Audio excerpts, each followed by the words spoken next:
আমি এটা বলেছিলাম যে ওকে বেদবি সবাই মাফ করবেন, বিকজ হচ্ছে প্রথমত জুনিয়র সাকিব কিন্তু আমাদের মনের ভিতরে জায়গা করে নিয়েছিল যখন তার দুর্দশা ছিল। আমরা সবাই কিন্তু ফেসবুকের সকল সাংবাদিক ভাই আছে, সম্মানিত ভাই, ইভেন কি আমাদের মতো যারা ক্রিয়েটর আছে তার পাশে গিয়ে দাঁড়িয়েছিল আমাদের যতটুকু সামর্থ্য ছিল।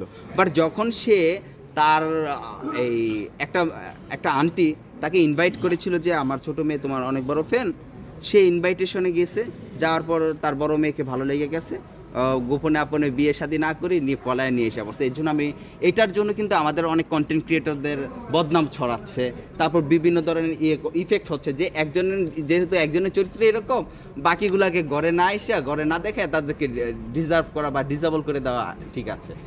আর আরেকটা কথা বলছি, ও আমার ফ্রেন্ড না, কারণ একজন প্রকৃত বন্ধু কেমন বন্ধু যে হচ্ছে সমাজে খুবই হার্মফুল, তার থেকে আমরা কি শিখবো? তার থেকে কি এটাই শিখবো যে একজনে ইনভাইট করবে, তার মেয়েকে বাগায় নিয়ে এসে বিয়ে করে ফেলবো, আর সে বিবাহিত প্রাপ্য না, মেয়েটার বয়স মাত্র 16 বছর, বুলায় বেলায় বিয়ে করছে। ছোটটা না বড়টা? পাই না বিয়ে। তুমি কি তার বউ দেখবা? এখন আপনি আমার বউ দেখতে চান, তাই তো? তো আমি হচ্ছে আপনার প্রথমত না, যারা বলছি হচ্ছে vlog করে তাদের। প্রথমত বলছি আমার বউকে কখনো প্রেজেন্ট করব না। আপনাকে বলি না, যারা ব্লগ যারা ব্লগ করে, যারা ব্লগার, তাদের এটা একান্ত ব্যক্তিগত ব্যাপার, এবং যারা হচ্ছে সুশিক্ষিত সমাজের সাথে চলতে চায়, কারণ সবার মেন্টালিটি কিন্তু এক না।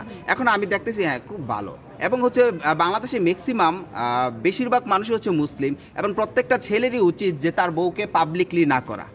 তো আমি একজন মুসলিম পরিবারের সন্তান, এবং বেশিরভাগ মানুষ বাংলাদেশের ব্লগারগুলো মুসলিম।